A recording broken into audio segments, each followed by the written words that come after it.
and welcome back.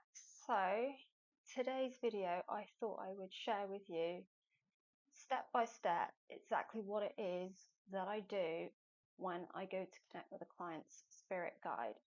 Now, I have never ever shared this with anyone, but it might be useful for somebody who's thinking of maybe starting this in a professional capacity, or someone who's just intrigued and hasn't a clue how someone works as a spirit guide artist. So I've written some notes, even though I know this like the back of my hand because I am a full-time spirit artist. I do this all the time. I didn't want to jinx that I'll watch this back and then realize I've missed one of the crucial steps. So for me personally, it's a bit ritualistic, and I honestly do not know how I came to have all these steps and make it a ritual. It was a long time ago. I just don't know, but it is what I do every time I go to connect with someone's guide. So let's start. So first of all, I keep a notebook, obviously, to scribble and doodle anything that is coming to me when I'm tuning in. But for those that aren't sure of how spirit artists work, they're all different. They all got their own unique way of getting information and seeing a guide. So for example, they might want your handwriting, they might want a photograph of yourself, you might have to actually be one-on-one, so they're in your energy, they might want to hold your hand. For me, and I literally don't know why, I just decided, I'll just go with names. Now, this isn't a name for me to give to my guides and say, like in a phone book, go look them up and can you show me their guide? This is purely for sorry about that. That's a really, really loud aeroplane. Okay, sorry. Okay, can you hear that? I'm so sorry, I might have to edit this out. So, where was I?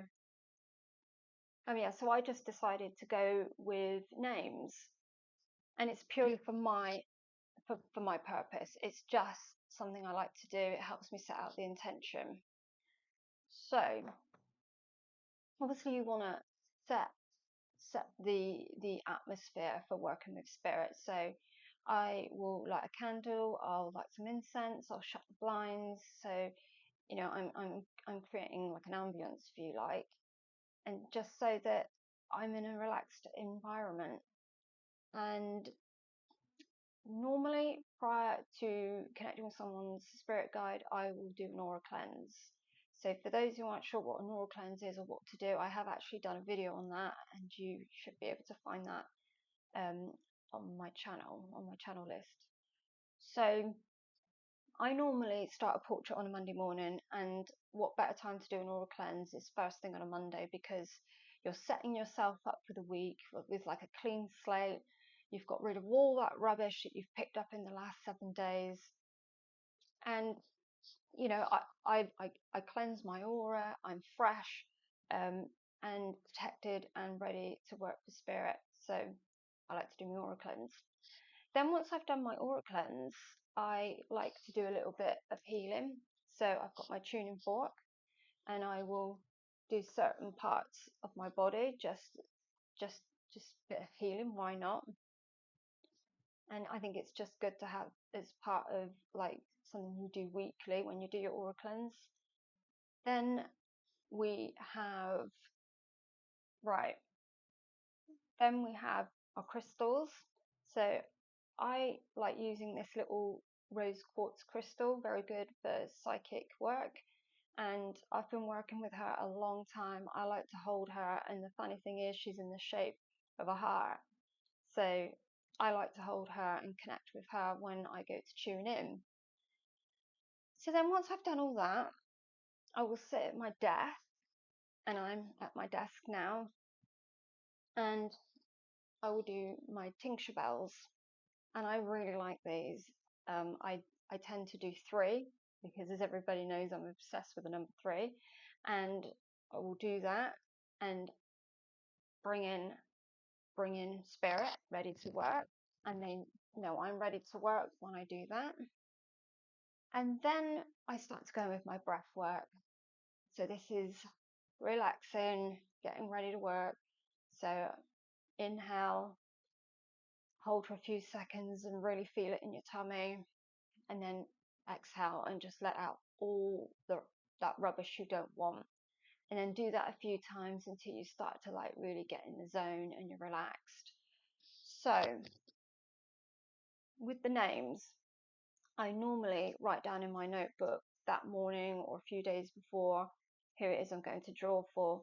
Now I will try and memorize that name, because I don't want to be looking at my notebook when I'm trying to be tuning in. So I'm God, I can't speak today. I like to memorize it so that it's just there, so I'm ready to call out. So once we've done our breath work, I like to start with a bit more protection, because I can't stress enough protection, because you want to make sure that you are dealing with the highest of the highest, and there are a lot of naughties out there, and you know ultimately you don't know who you're connecting with. So do as much protection as you can and just trust. But so I like to ask the Lord, the universe, to protect me, and I will visualize a beam of brilliant white going from my crown chakra right through my body, and I will visualize, I can see it so clear in my mind's eye that my whole body is filled with light, and it's like real piercing white light. That's how bright it is. So then once I've done that, now this next step, I don't know why I do it, but I do. It's just part of the ritual, and like I said, I can't remember. I like to visualize a eye opening. Now that might make you think, oh, is that you opening your third eye? I don't know, but I always visualize an eye just about here in my peripheral vision. And the funny thing is, this eye, every time it opens, it's different. And again, I don't know. Sometimes it's blue, sometimes it's hazel, sometimes it's green. I've seen rainbows in the middle of the eye. I've seen fireworks. It just varies, and I just find that quite interesting and fun. And then we move on to our chakras. I like to check my chakras. So that normally I visualize that on my left. So I see that my chakras are bright and clean. And the funny thing about my chakras is, when I first started out years ago, you know, as a newbie, I didn't really know hardly anything. Whenever I visualized my chakras, I could see these spinning wheels, and they were going clockwise and counterclockwise, and and I didn't know that that was a thing. Like I'm new, I knew nothing really. And then I find out a year or so later, oh yes, they are. They're spinning wheels going clockwise and counterclockwise. So the fact that I was seeing that when I tune in, and that's actually a thing, I think's rather telling. So there's making sure your chakras are all good to go. Then this next stage, so this next stage, I like to visualize, for extra protection, myself in a little spaceship. I just decided to go with a little spaceship. Now, some people like to do an egg or a bubble. It really doesn't matter, because you need to make this personal to you, so you choose whatever you want. But I went with it like a little UFO spaceship. Now, I visualize myself in this spaceship in the lotus position on the floor, and around the inside of the spaceship are mirrors, and they're spinning, and that's extra protection for me. Then the final bit of this protection, because I really do, as you can tell, I like to protect myself, I will visualize 2 gold spheres encapsulate the spacecraft, so it's completely stuck in there good, and then yet another couple of gold spheres that then encapsulate that. So I can't really do much more protection. So then I go back in with my breath work, and then I will ask my guides to come close, to step forward, and to show me the spirit guide. And of course, I've got that name in my memory. I just can't say the word I can't say it. Memorize. Right. And so I will say their name. Again, that's me putting out the intention because I would like to add at this point, my guides already know who I'm going to draw. My my drawing room is like a waiting room, basically. They're all lined up ready to go, you know, that they know who I'm next to draw. So there's no mistakes. Spirit, don't make mistakes like I keep doing during this video. so um so yeah, and then I just have to empty my mind and wait for the pop. I don't want to be sat there thinking you know, and then letting my imagination take over, because that's not where you want to go. It's completely empty your mind, quieten it, and just wait for the pop.